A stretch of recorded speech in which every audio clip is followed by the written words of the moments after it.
Welcome to Badger Bear Hour, where we return after a 1 month hiatus. We have a jam-packed news section for you. We have the the brewmaster from Sheeps Brewing, Grant Pauly. We have a jam-packed event section for you. So, without further ado,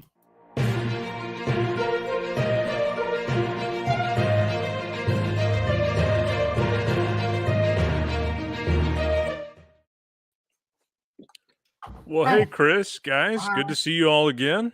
Hey, guys. Yeah, we're back. Yeah. I'm getting out of here, though. Y'all right. do the news. All right, Chris. Well, we might as well just dive into it, right? 2 months of news, right? Are you going to talk twice as fast? You going to talk twice as fast? If it's possible, maybe that would work. Just kind of compress everybody. People love it when people talk fast on these kind of things. Right? Yeah, it's great. Yeah, that's good. All right. Apologies. We're gonna have to move pretty quickly here. So apologies to all the missed stories from the last 2 months. But we're gonna start with the big geopolitical news of the last couple of weeks. Ukraine. Efforts to help that country, of course, have popped up across the country, and brewers are no exception. And as far as I could tell, the first brewery in Wisconsin to really help out was Lakefront in Milwaukee, which makes a lot of sense. They've got deep ties to the country. They've been selling their beer there since 2016, and employee Andy Youngworth, he handles their exports for Lakefront and does a whole bunch of other stuff, has visited Ukraine 6 times in that period. To the point where they've become friends with other people, other brewers at like beer festivals and stuff. So they actually brewed a collab beer with Pravda Brewing in Lviv, which is certainly at this point is Ukraine's most prominent craft brewer, and their profile has really elevated a lot since the war started. And I mean, that's a terrible reason to become famous, but a lot of people know about Pravda now. So after the invasion, Lakefront created a special crawler label featuring a caricature of Vladimir Putin. Greg, do we have that? Can we show? I should have mentioned that on the rundown. But it's a caricature of Putin, and it's captioned "Putin is a dick," which I think is a sentiment that many of us can agree with here. And these things have been selling like hotcakes. So, and the crawler approach is pretty cool because they didn't want to wait. They wanted to move quickly, and you can print up labels for your crawlers a lot more quickly than you can get, do a beer, get the label approved, do all that stuff. So they can fill these crawlers then with any Lakefront beer. And what they're doing is they're donating $10 from each crawler sold to the you gotta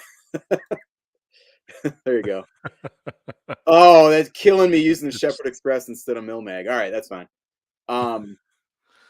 But what they're doing is $10 from each crawler is supporting the Bank of Ukraine's humanitarian relief fund. So that's a lot. I mean, $10 for, I think it's I think they're selling any beer for $16. Yeah. So that's that as far as these kinds of causes go, that's a lot of bang for your dollar there. And so far they've raised more than $45,000 as of, I think, Monday. And they at that point they had another, maybe I think it was something like 1,000 labels ready to be sold. So that's just fantastic stuff supporting Ukraine from Lakefront. Hats off. Yes, absolutely. And I think if they haven't done it so far, they were going to print up T-shirts too to have available online. Yep, you can order. I think you can find it from their website or certainly their social media. Yep. You can order crawler labels themselves for $6, I think, and then they have T-shirts too. Yep. Same deal. All the Lakefront's very generous with a lot of their philanthropic type efforts. Yeah. And obviously $10 per crawler. That's a lot. So yeah, good stuff. Really, really good stuff. That's not the only Ukraine relief effort in Wisconsin, though, right, Chris? Yeah, no, we got. So Pravda has made 5 of its labels and recipes available online for free use for fundraising and these kinds of things. Similar to what we saw with Black is Beautiful. And a lot of brewers are going that route. One I know for sure is Bare Bones Brewing in Oshkosh. They're doing a dry hopped strong ale called I forget what it's called, but it's Russian. The name of it is Russian. Yep. And I imagine that they're probably not the only ones in the state doing that. So keep an eye out wherever your area is. And then brewers in the Madison area are banding together to do all 5 of the Pravda recipes and possibly some more beers for the same purpose, and then releasing them at a big festival that they're planning for April 24th at Wisconsin Brewing in Verona. Wow. A lot of the details of that event haven't been announced yet, but you might want to save the date because that sounds like a pretty cool thing. That's awesome. Then I'm seeing here that Ukraine isn't the only collaboration cause that has gone on recently. No, not at all. Yeah. So March is that International Women's Month? It's like Women's Month for sure. I Yeah. know International Yep. Women's Day was March 8th, I believe. And on that front, we've got not 1 but 3 collaboration beers in the works or even out already, coordinated by the Wisconsin chapter of the Pink Boot Society, which is a trade group that supports and promotes women in the brewing industry. So the first of these beers was actually brewed back in January at Titletown in Green Bay. So it was ready in time for Women's Day. And this is a cool backstory. It's called Octavia White IPA, which is named for Octavia Van Dyke, owner of an eponymous brewery. That means it's called Van Dyke Brewery. Sorry. Sometimes when you're writing this stuff, it makes more sense, and then you say it, and you're like, what an egghead. So owner of Van Dyke Brewing, which was in Green Bay and operated from like 1881 to 1908. I'm from Green Bay. I'm into beer. I didn't even know about this. So cool Great. highlight in That's that. awesome. And then the other 2 beers also made by all these beers are made by teams of women brewers or beer brewery employees from around the state. The 2 other ones were brewed in Milwaukee last week. Third Space Brewing, where Pink Boots president Samantha Danon, the local chapter president, is a brewer. They hosted the brew for Like a Girl IPA. It's called, which will be I think that's going to be distributed across the state wherever Third Space beer is sold. And then over at Lakefront, I think this one's a smaller batch. Maybe might be draft only, but a team of women brewers there made a grisette with Earl Grey and citrus peels. Wow. Yeah. Earl Grey must be a favorite of somebody. I wonder if it's Maggie Skinner, because one of their first IPAs was an Earl Grey IPA. This is quite a few years ago now, but I wonder if Maggie Skinner from Fermentorium is an Earl Grey fan. I'll have to ask her about that. Yeah. So the bottom line of these, again, a portion of all proceeds from these beers benefits the Pink Boots Society's efforts to get more women into brewing. And this is not these are not chump change here. Last year, Third Space also made Like a Girl. I think it's a different recipe, but the effort last year, they donated more than $4,000 to Pink Boots. So good stuff. Very, very, very cool stuff. Yeah.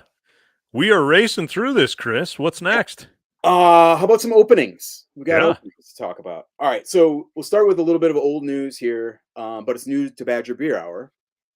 That's over in Madison, where Starkweather Brewing opened back in I think it was February 10th.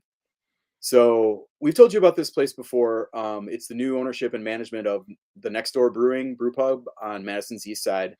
The brewing talent there is Peter Schroeder, who is a longtime home brewer around Madison, and he was the former head brewer at most recently the former head brewer at One Barrel's brew pub on just up Atwood Avenue from Starkweather. So there's that one. Okay, we also have a couple new tap rooms opening. Stay with me here. Hey. One is in Lake Mills, where Tyranina, which is in, of course, Lake Mills, is opening a new location in downtown to supplement the production brewery, and they've got on the edge of town. They have a tap room in there, but if you've ever been in there, it's super small. You can only have maybe I would say under 10 probably. There might be a couple tables. It's pretty tight. It's not the kind of place where you can really like do a lot of on premise sales. So they're opening a little storefront downtown, not far from Sunshine Brewing, which is about 4 years old. So that create a nice little walkable brewery cluster in downtown Lake Mills.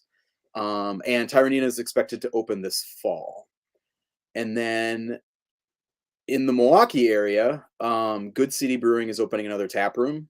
Stop me if you've heard this one before. They're opening tap rooms like crazy. This one is in the Mequon Public Market, up in the North Shore, and this is their third public location, in addition to the East Side the original East Side Brewery.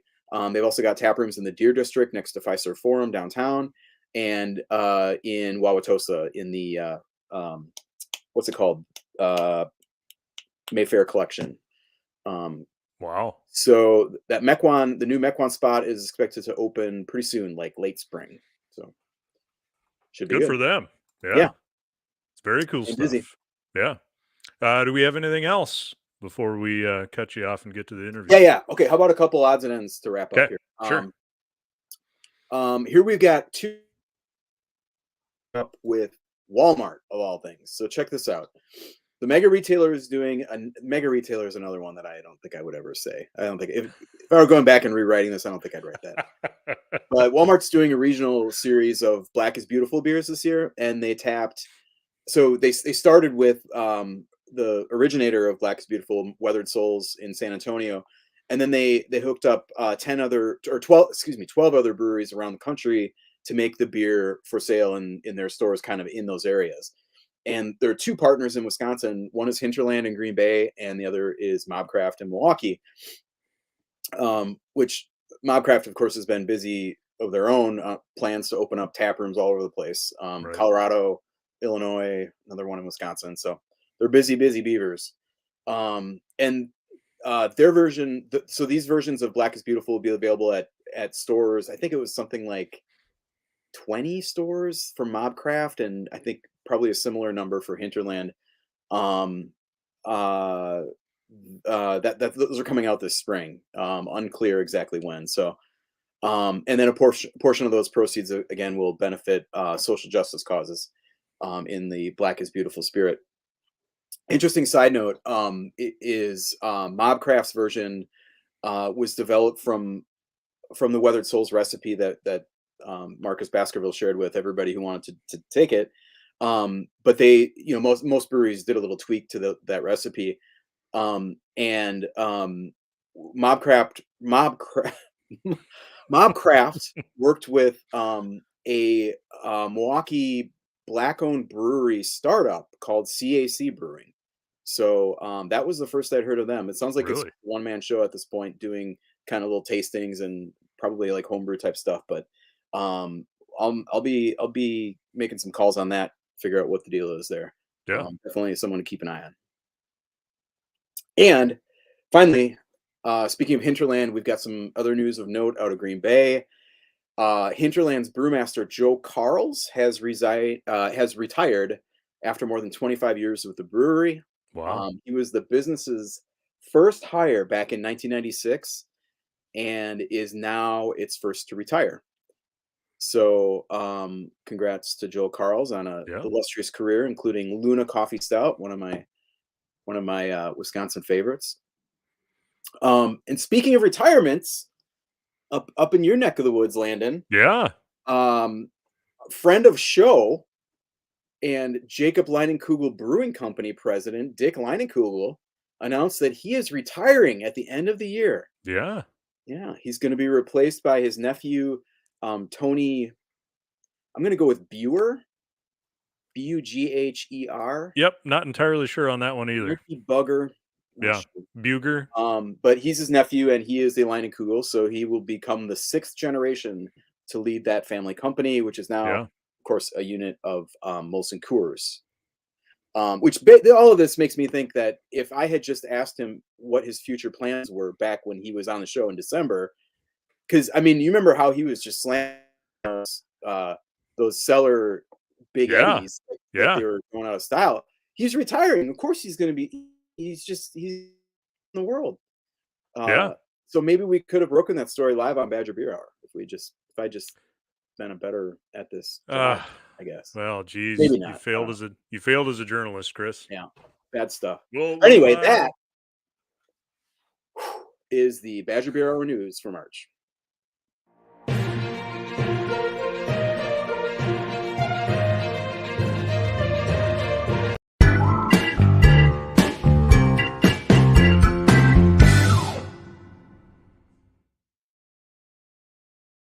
There we go.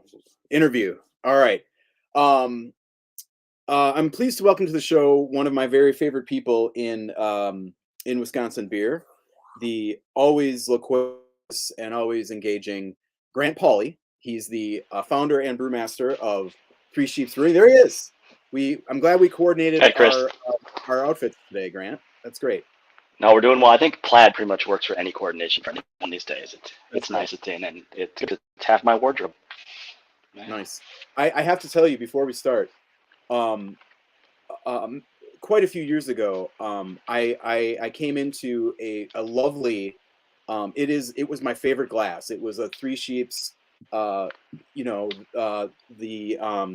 sure it's the one. I think it's the one that's in the tap room. It's the standard. It's a nice, perfectly sized Willie Becker. It's just a beautiful glass. That's the one. This guy.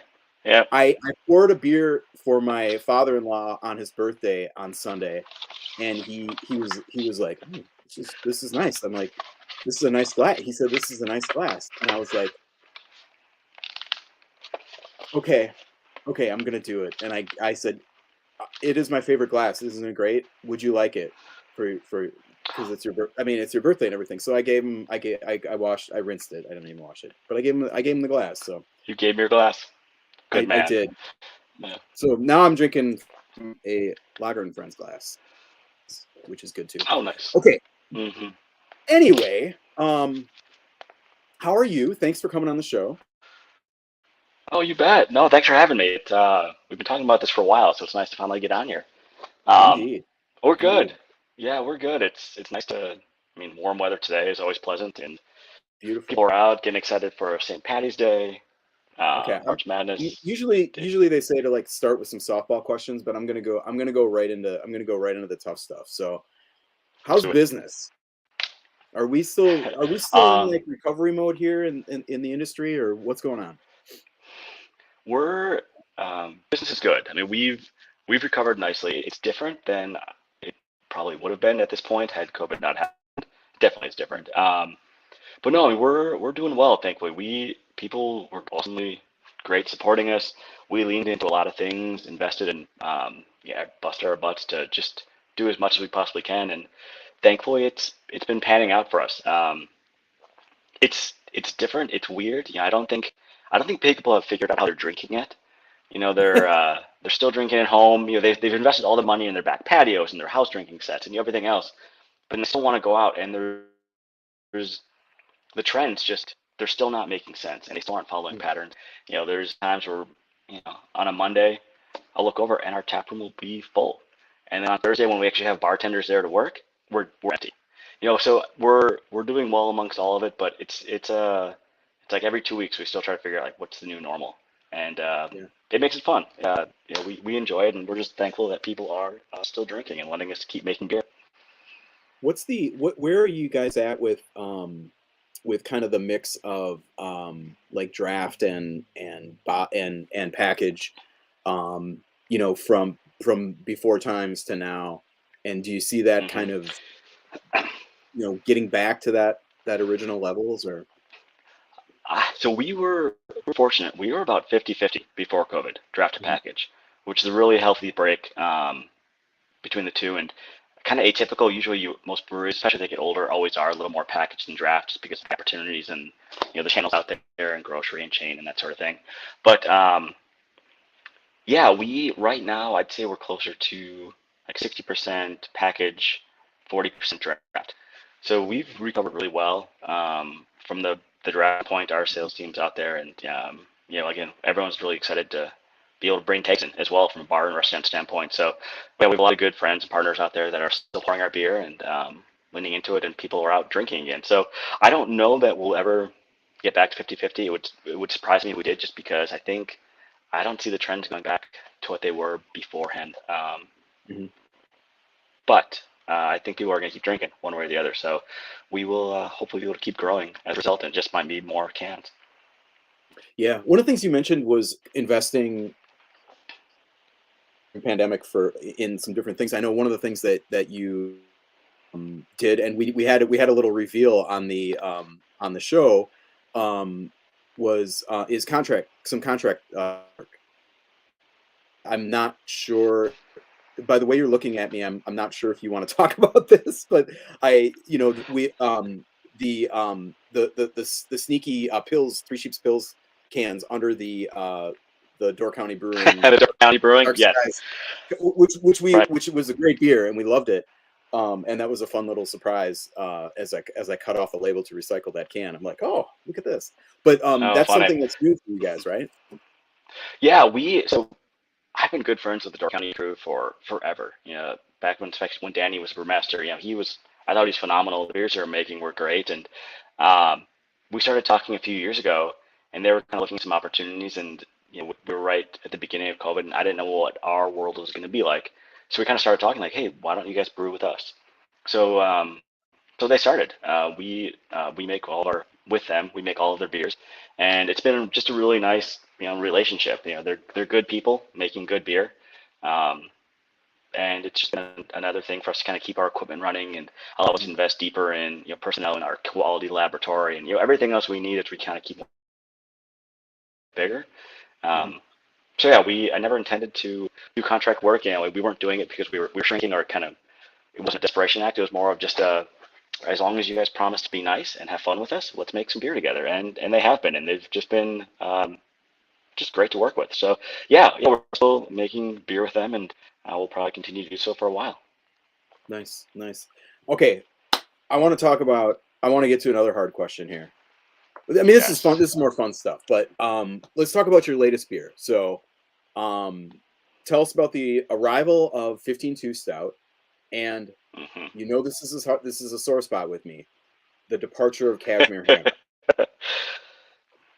We've had to axe beers over the years. No stung like Cashmere Hammer. Cashmere Hammer, we weren't getting rid of it because it wasn't selling well, but it had to go because we were getting rid of our bottling line. We are now making beer only in 12-ounce cans, except our bomber. We're still doing bombers for barrel age. We bought a smaller machine, but we couldn't maintain both lines and kind of keep growing and investing the money we needed to make sure that packaging was in great condition and everything else. So it had to go, and I am not a huge fan of nitro cans. One, the investment in equipment to do so is extremely expensive, but two, I just, from a standpoint of, that vessel needed to be under such pressure in order for the nitrogen to absorb and hold itself through. We just didn't want to go down that road. So we knew that we had to come up with something great to replace it, which was 15-2, which is our most complicated malt bill of any brew we've ever made. There are, I think, 13 different types of malt in there. Like smoked cherry malt, rye, chocolate midnight wheat, a few different types of wheat malt, almost all Bruce malts, all the way through. And it was a really fun one to make because we haven't never really done a CO2 based stout before on a low ABV basis without adjuncts or chocolate or things like that. Like this was our first just straight up CO2 stout on distro. So I was nervous to get it right, and we did a lot of trial batches, a lot of R&D, a lot of beer through our tap room to get people's opinions and what they thought of it. And we're really happy with where we ended. And then leaning into 15-2, a good cribbage reference for our brethren, it just kind of all came together nicely. Yeah, the label is actually, I mean, this is a theme, of course, with Three Sheeps beers is just great label artwork. This one has the red, green, and blue kind of stripy cribbage board.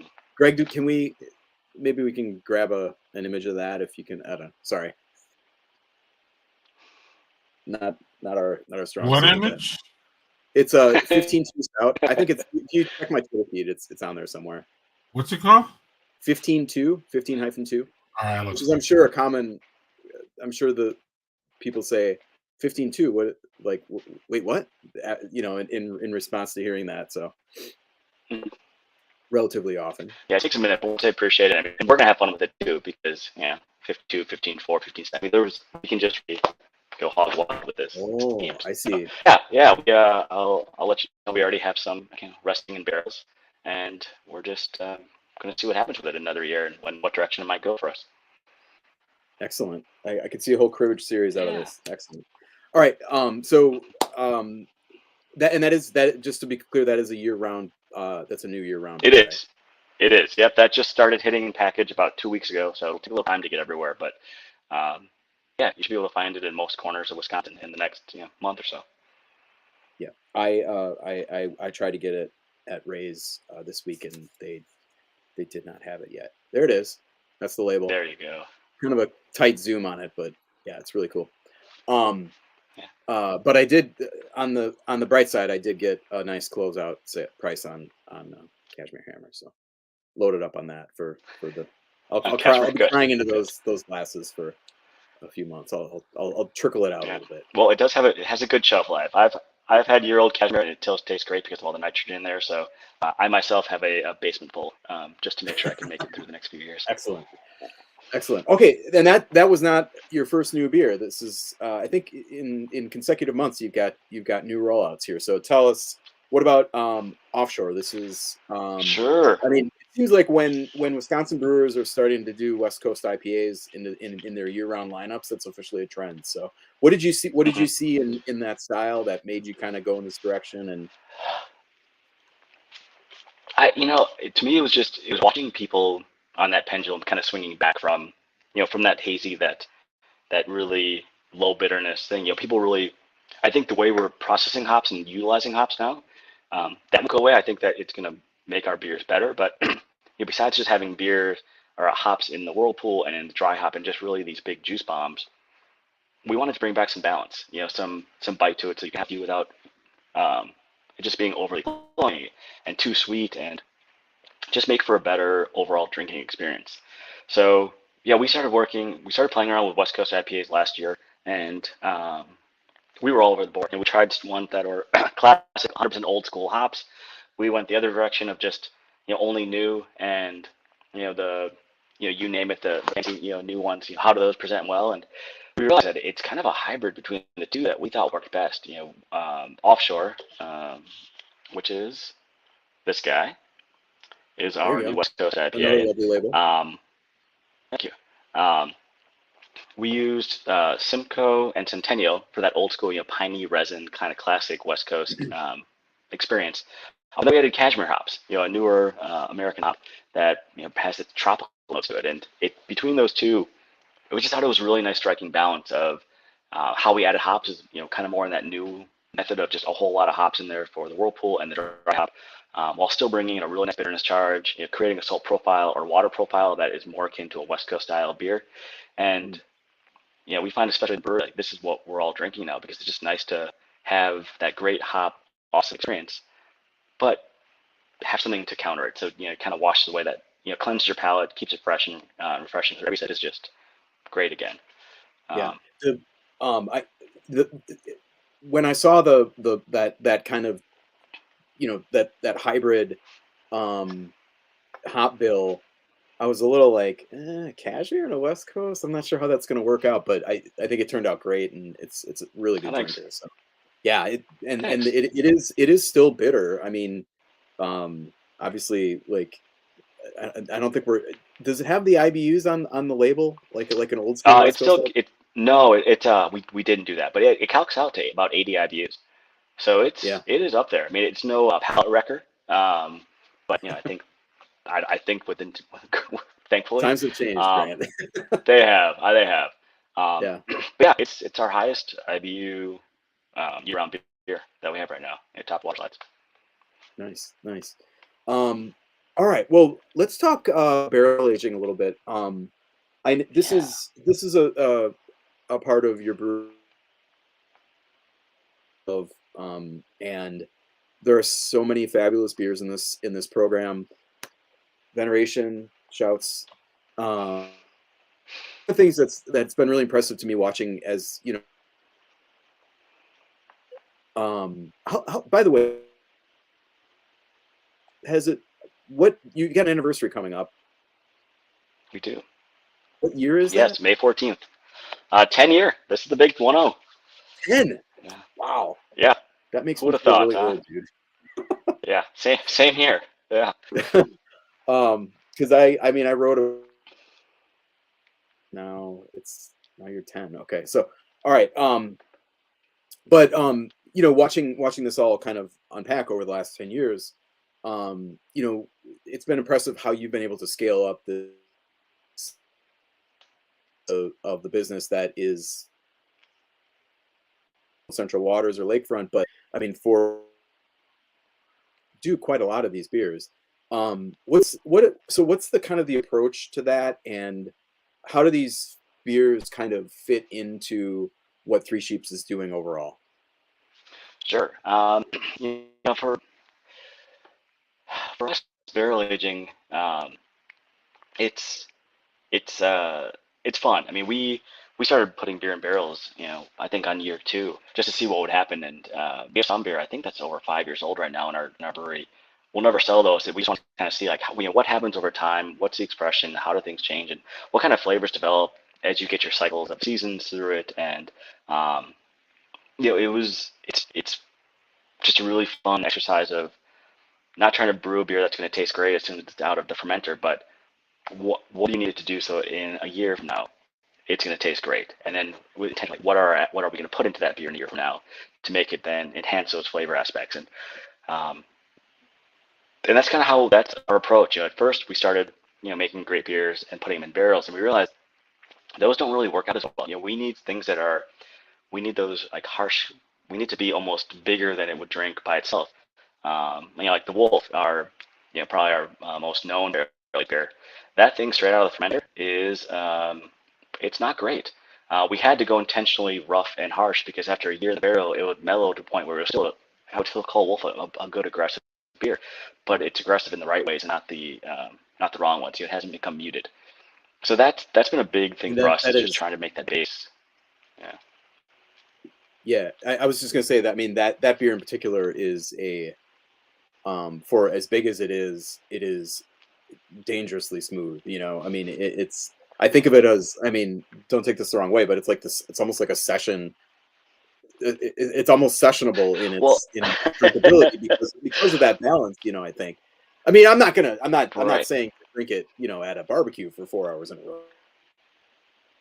No, but that's the thing. I mean, for me, one of my favorite things when it comes to barrel aged beers or any high alcohol beers, you know, I want to hide the alcohol because, you know, alcohol is a flavor. Like it should be a layer in all the different things coming through it. Yeah. And if you do it well, you shouldn't taste alcohol. It just be something that enhances other characteristics to it. Yeah. And that's something that early on, like I had a chance to go out to the brewery and work with those guys for a little bit, and you kind of pick up like they're so intentional in everything they do and every element of what they do for their barrel aged beers. And it was just fun to see, you know, every piece is so important, and but you may not show itself until a year from now when you decide what to put in there. And and that's the other big thing for us. You know, it's hard for us to say, okay, we're going to put this beer in here now, and in a year we're going to put these ingredients in there, because really you kind of have to let the beer tell you, because every barrel that comes in is a little bit different. Every seasons of our, you know, our Heaven Hill whiskey barrels or our bourbon barrels or, you know, our rye whiskey or whatever they are, you know, they're always, no barrel age release, even if we make the exact same beer, is ever going to taste the exact same every year because the barrels are different. So our goal is to get in there, and at 6 months we start tasting, put together a timeline. We've charts of, you know, what's our barrel world look like, when it's going to be ready, and when can we start picking out the flavors. You know, some years we get so much vanilla, and so we want to lean into that, and you work with a really good, you know, kind of come up with like what kind of vanilla do we want, what's going to accentuate that. Is it going to be a, you know, are we going coconut? So we're working with like Ethereal and trying to pull coconuts from different parts of the world and see like which ones are going to bring out the best flavor. Like how geeky can we get with this? And it's one of our favorite things to do. It's just a lot of fun. Yeah. So, I mean, do I understand that correctly? That like when build like the say the you're not necessarily starting from a point where it's like, okay, yeah, we're going to do something with this and something with that. But are you kind of letting the barrels like guide the adjuncts then? A lot of times, yes. Like when it comes to our barrel society in particular, we have, I think right now we have 5 different stout bases in barrels in our brewery. So we have 5 very unique beers in the stout world that we put into different barrels throughout. And depending on, we come up to a barrel society release, and we have one coming up next month that we wait and see what the beer tastes like. And we'll kind of sit down and sample it and kind of pull, and we'll kind of just have a session of like, well, what do you think would go well in there, and see what flavors we're picking out, and then that'll dictate what's going to happen. For our big releases, Wolf, of course, that's locked in, and there's a few like that, but it's we like to mix it up and almost where we have a lot of those kind of haze focused breweries where they never do the same beer twice. We really enjoy doing that on the barrel side. Just coming up, there's so many combinations of things we can do that's where we get really excited, seeing what else we can create. Yeah, like pumpkin spice veneration, man.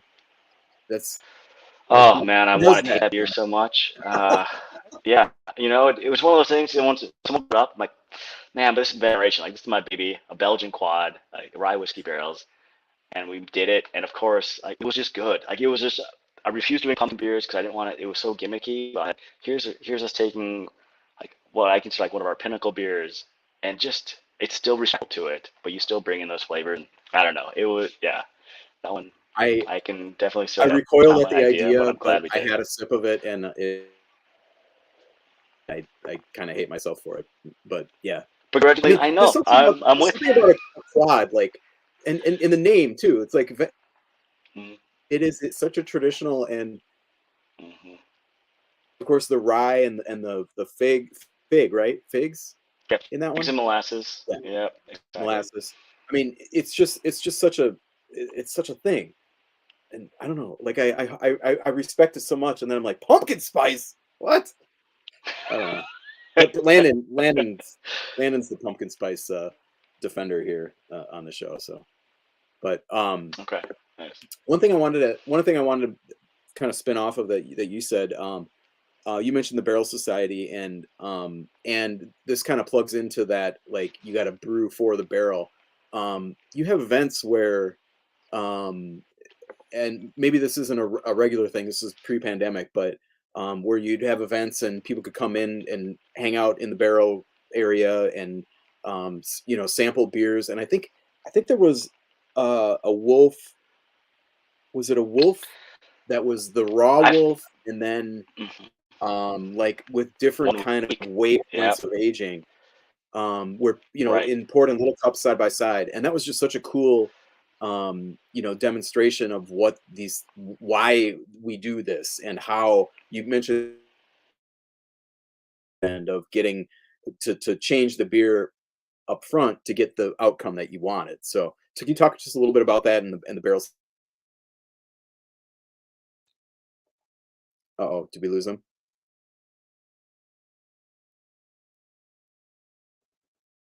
He's gonna be back. I don't know, Greg, what do we do here?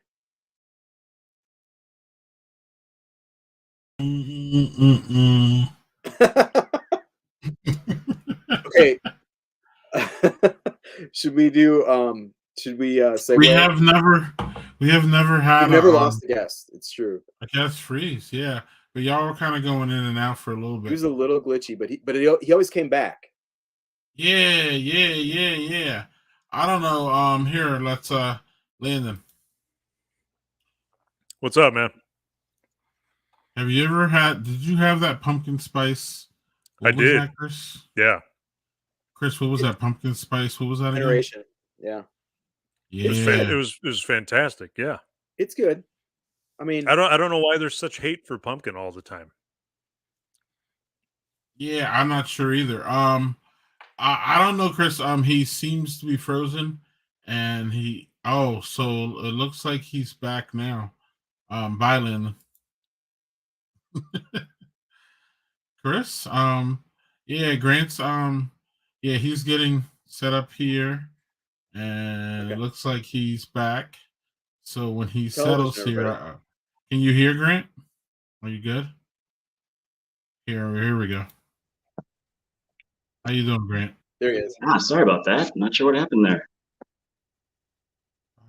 We were flirting with a drop connection all along, but the audio was always good. So no worries.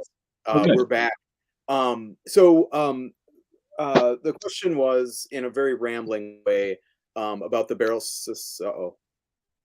Oh, there you go. Okay, it was about the Barrel Society events and the kind of like showcasing that process for people from, with the kind of the raw beers and then all the way through, the steps to being finished.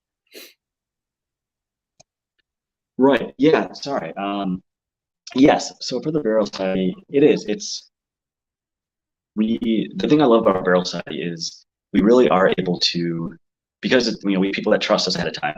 They kind of invest, with us, and they let us say, hey, we're going to make 6 beers this year. Kind of have fun with them. We know that 2 are always going to be wolf variants. One is a rye barrel age, one is a bourbon barrel age. The other 4, they just trust us to go kind of hog wild, and by prepaying for it, it gives us the opportunity to kind of get even crazier with ingredients and bring stuff in and know that we have those sales, which is great because I don't know, we just get to be a little more experimental. I think it's a group who we talk with.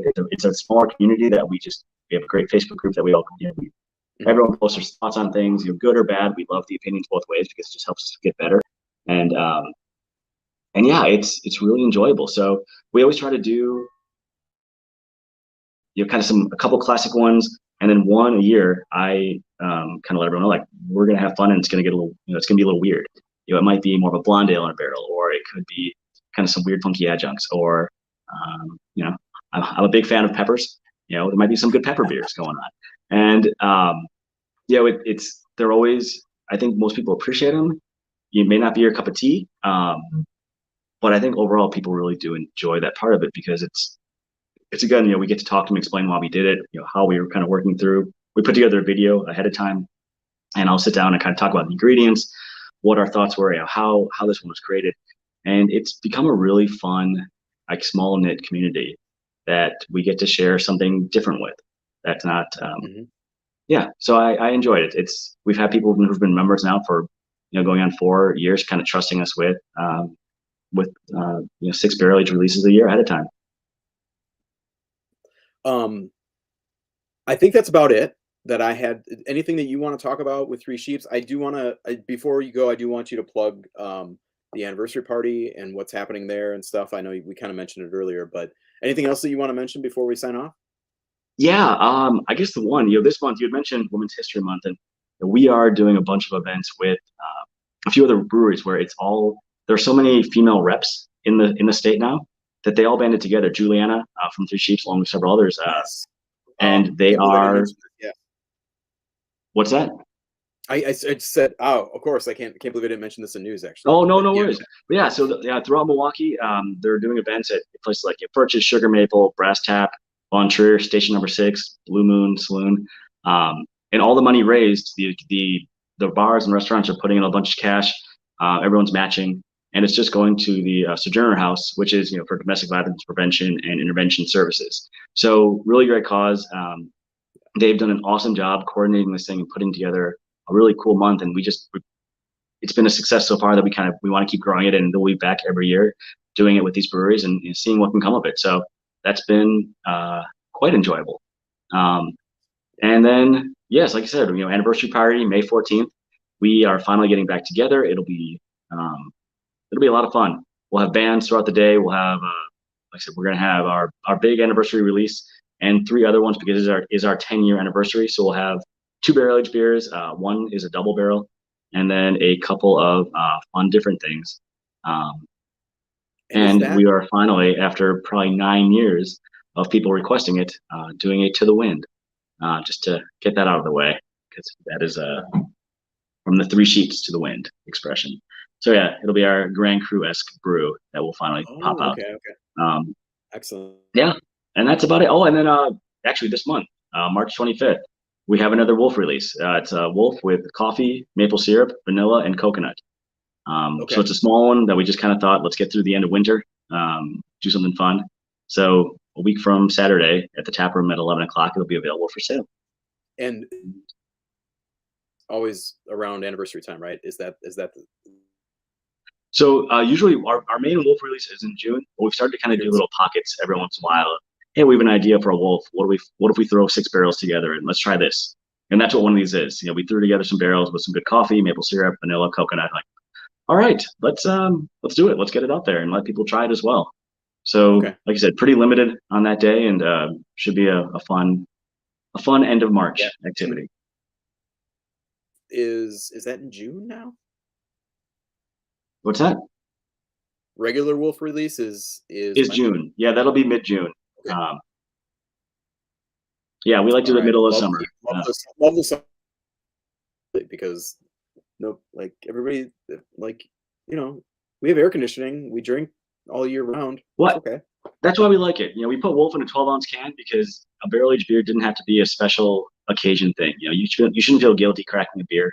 It's no different than a glass of wine. And a good barrel-aged beer, I will crack one open in the summer. It's a fun treat that doesn't have to just be when you're celebrating and getting rid of the cold. Absolutely. And joining us, and congrats on 10 years. Thank you very much. Appreciate it. Thank you. Cheers. Cheers.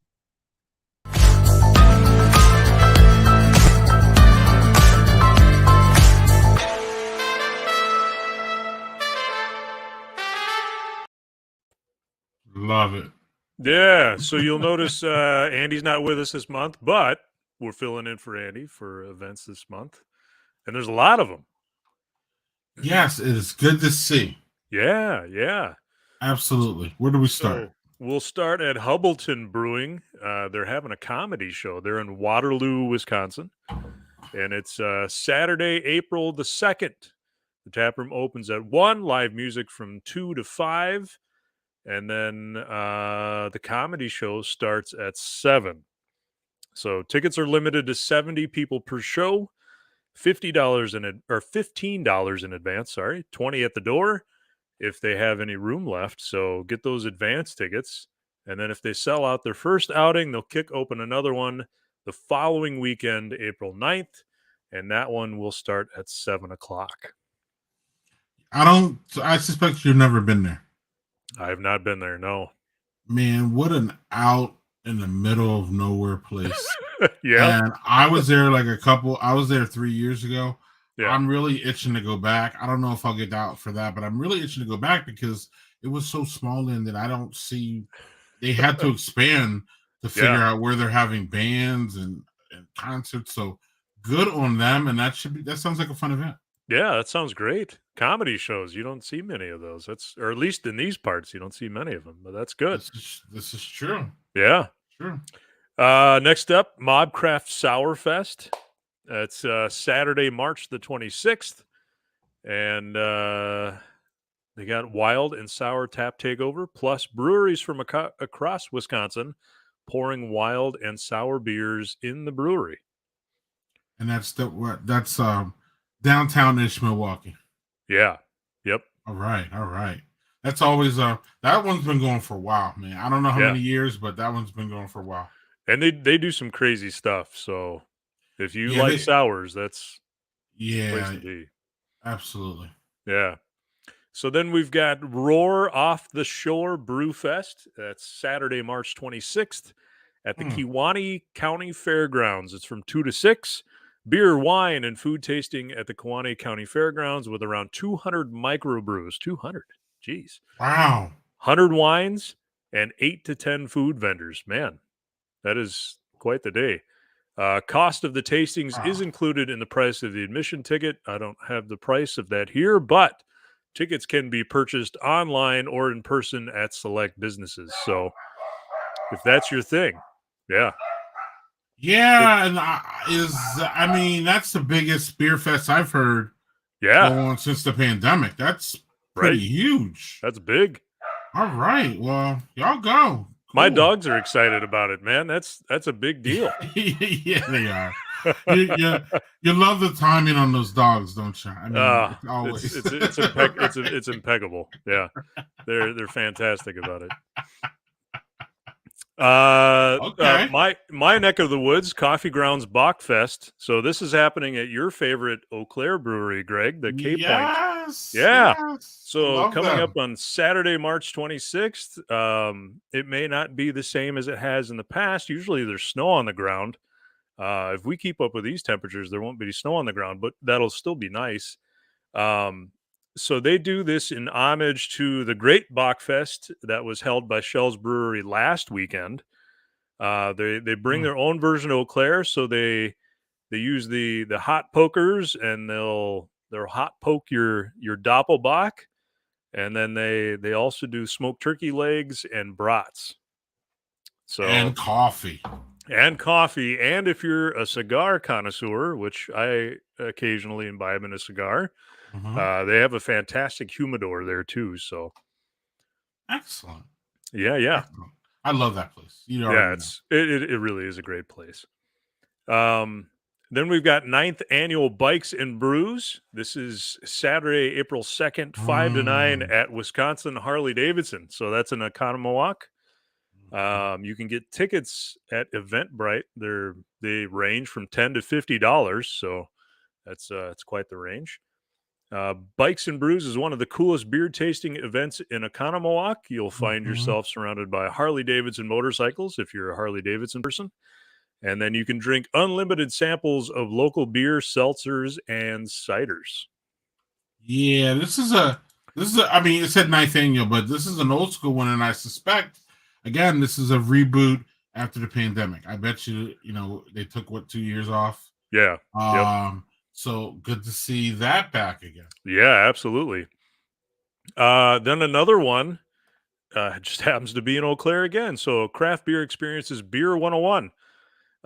This month's experience, so it'll be April 2nd, 1 o'clock, free samples and a flight. $15 value for that. The class is Beer History. What is beer? So they'll go over the brewing process, beer types and styles, beer characteristics, beer words and glassware, and then they play a beer game to win a 3-pack of Crowlers. So yeah, they've got a nice back room there at the Growler Guys. That's where that's at. So that's good. We'll cover the Taproom Travelers and Brew Adventures have a tasting thing going on at the end of this month. We'll cover that at the end of the show. St. Patrick's Day, of course, that's tomorrow, right? Of course, look for fun events there. The one event that is coming up tomorrow is Line and Cools is opening their pilot brewery. So we talked about that with Dick when we had him on. The grand opening is tomorrow, and so you can do a Q&A with the brewmaster. I believe his name is John Hensley. They'll have live music, and of course, the ever traditional American green beer. Starts tomorrow at 4 o'clock at the lounge. At the lodge, at the Liney's Lodge. Yep. Right. It's also a lounge too. But yeah, it's a lounge. Yeah, they've done a lot of remodeling there over the last couple of years. So it's actually, if you thought it was cool before, it's even better now. It's all cool. Yeah, it's great. Cool. Yep. And then, of course, one of our favorites, Giant Jones, is having their Barley Wine Fest. Yeah, and I think this is a first annual. I don't believe they've had it before. Okay. But yeah, Jessica's serious about her barley wines. Yeah, absolutely. Saturday the 26th starts at noon. Who drinks barley wine at noon? But it's going to be a good one. It goes until 9 if you can make it that long. You right. Looks like they've got barley wines, wheat wines, rye wines. Yes. From all different kinds of breweries, vintage, Carbon 4, Wisconsin Brewing, Delta Beer Lab, Working Draft, Great Dane. Yeah. So yeah, that is a place to be. Yeah, I'm gonna try to make that one for the record. So y'all might see me out there. Sounds good, man. You have to let us know how it goes. Yeah, I'm gonna get dropped and picked up. That's probably a good idea. I mean, come on now, right? Last but not least, in the events, Zymergy Brewing. It is their first annual Stout and Porter Fest. This is happening April the 2nd at 4:00. You can enjoy special, rare, barrel-aged, and single-batch ales from multiple Wisconsin craft breweries. Multiple is, well, 4. So Brewery Nonic, which is also in Menominee, Oliphant, which we all know and love, and the Fermentorium. And then, of course, Zymergy and Brewer John there at Zymergy's got a bunch of special stuff that he's going to be releasing that day. So that sounds like a great event too. Yes, and a first annual, so that's great. Good start. And I'm just happy to see the events come back. Yeah, me It's too. something that we've added. We started during the pandemic, and this is something that we've added late. And shout out to Andy who couldn't make it tonight, but thanks for compiling our list. He's our Yes, events. sir. He's our events czar. He doesn't want me to call him that, but since he's not here, I'm going to do it so he can watch the stream and hold me accountable later. But he did a great job, and we all do a great job of collecting these, and we hope to continue to bring you them because it's important to support our breweries as much as we can, especially coming out of the pandemic, hopefully. And yeah, so thanks, Landon. It's great. Yeah.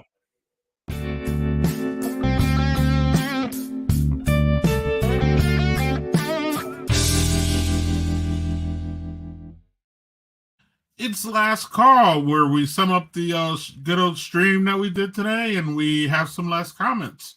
So before we get to the grand finale, Chris, we're gonna start with Landon. Landon, what do you have? You have something for us, don't you? Yeah. So my last call is we've got a few tickets left for a beer and cheese pairing that we're doing in Altoona, which is like a sister city. It's basically attached to Eau Claire here. Taproom Travelers is working with the Brew Adventurers, and that's Tuesday, the 29th of this month. 7:00, $40 tickets. If you go to the Taproom Travelers Facebook page, Instagram, go to Brew Adventurers, all that stuff, you can find the link for it. You'll probably see a QR code for it. We've been hammering it pretty hard all month, so a few tickets left, $40 a ticket. It gets you, I believe, 4 or 5 beer samples from Modicum. And then there is a new place called Third and Vine here in Eau Claire. They are supplying the cheeses. And then we're just going to do it kind of interview style. We'll sit there, go through the beers and the cheeses. We'll interview Modicum about their beer, Third and Vine about their business and their beer. So it'll be just a fun time. Excellent. And Taproom Travelers getting back into the events. Yeah. First one in a long while. Excellent. Good stuff. So my little piece here is that starting tomorrow, I will be involved in a Twitter Spaces weekly chat, beer chat, with my friends, the main beer babe, Carl Lauder, and the Afro beer chick herself. And we will be chatting about beer, basically beer topics. And it's not just specifically Wisconsin, but all y'all from Wisconsin, please come and have a conversation with us. We're going to have a silly conversation, a silly topic, and a serious topic every week. And we will be on there for however long we want to be. And starts tomorrow at, where are we saying? 8 p.m. Eastern, 9 p.m. Eastern, 9 p.m. Eastern, 8 p.m. Central, 6 p.m. Pacific. Chris, join us if you want. Yeah, I like to have you as a guest one of these Thursdays too. And we're gonna have a guest every week. Not tomorrow. We're just gonna introduce ourselves and pretty much have a good time. But after that, we're gonna have guests and talk about serious beer topics, talk about funny beer topics, and go from there. So Daddy that Porter should be fun. Is a media maven. It should be fun. Now, Chris, We want to talk about a media maven. This is interesting, folks. This is going to Okay, be so I don't know. This is like last month sometime, or maybe in January. Lining Kugel's launched one. This is like a trend in like big beer marketing now. Is like they're doing these kind of gimmick things. Like remember the Miller Lite New Balance koozie that people just went like batshit for? Like it was like everybody wanted this thing. It was like it was just a big koozie that kind of looked like a New Balance thing, and so there's all these kind of like. I have a PBR sleeping bag, so There you it's go. a I mean, it's a reversible one. It's a reversible one. I got offered $100 for it, so that's and you still have it. I still have it. Wow, wow! Look at that. All right. So anyway, and so one of the problems with Liney's Summer Shandy coming out in January in most places is that's very much not a summer beer, or it's very much not summer weather, and they it says summer literally right in the name, and it's a good beer in summer. I'm a Summer Shandy fan, so okay. So I got I get all these press releases about all these things, and most of them I just ignore because it's like, okay, all right, here's another one. This one I was intrigued by, and I'm just gonna go. Here they are. Okay? I'm modeling. You got the hardware right here. That's a lot of accessories. These are heated shorts, you guys. Look at this. There's the thing. So you plug this rechargeable battery into this thing, and then you press the button, and then your shorts heat up, and then it's like, hey, you can be shorts and winter guy. Here, they're branded. These are lemons. Yeah. I don't know if you can see them. A little too bright. There you go. Lemons. Those are my legs. They haven't seen a lot of sun in a while. They probably, to be honest, they don't see a lot of sun otherwise anyway. But here's the problem with heated shorts. If you're a shorts and winter guy, you're a shorts and winter guy. Like you don't care. You don't care about any of this. You don't need heaters.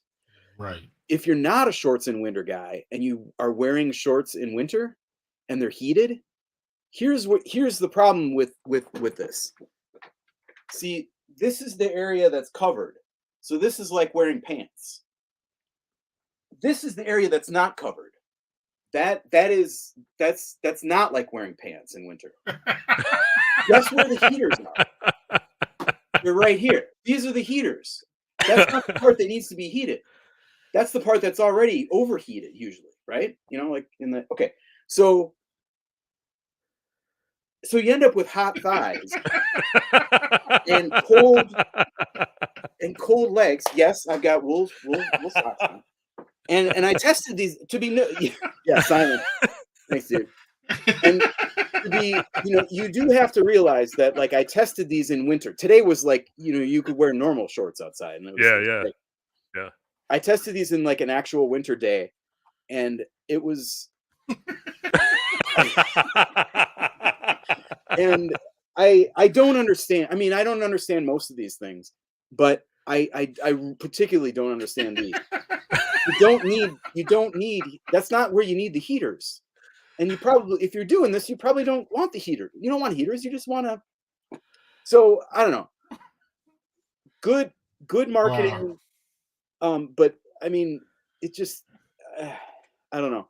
One thing I will say, this guy right here, he's got it's like a little side holster for a beer. That's nice. I'm gonna be using that.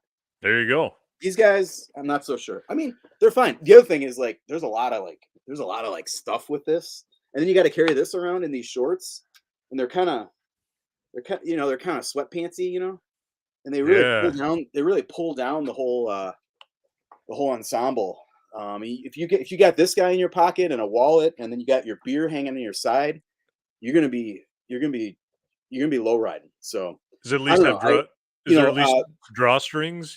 To oh yeah, but I mean, good. There's only so much you can do when you got the beer belly, and right. It's kind of a physics are not on your side there. So I mean, I don't know. I just want to say, you could buy these. I think they were like $50 or something. Oh, what kind of They're a grade? very What limited, kind of so you had to kind get of a them. I'm sure they're grade? gone by now, but What kind of a grade do you give it?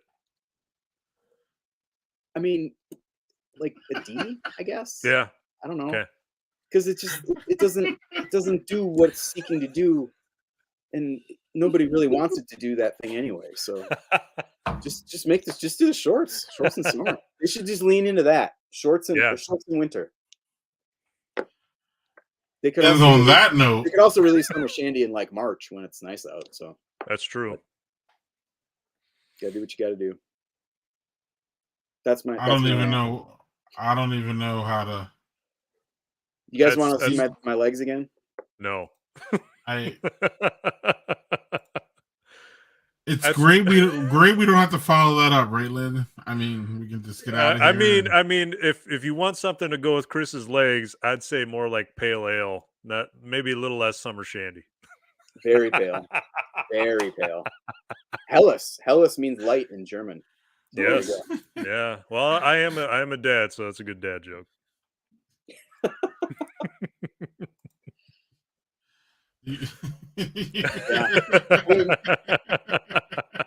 I'll tell you what though, that day, that Saturday or Sunday, whatever it was, when I was walking around with these shorts on, like, and just like going to the grocery store, I've never felt more like seen, I guess.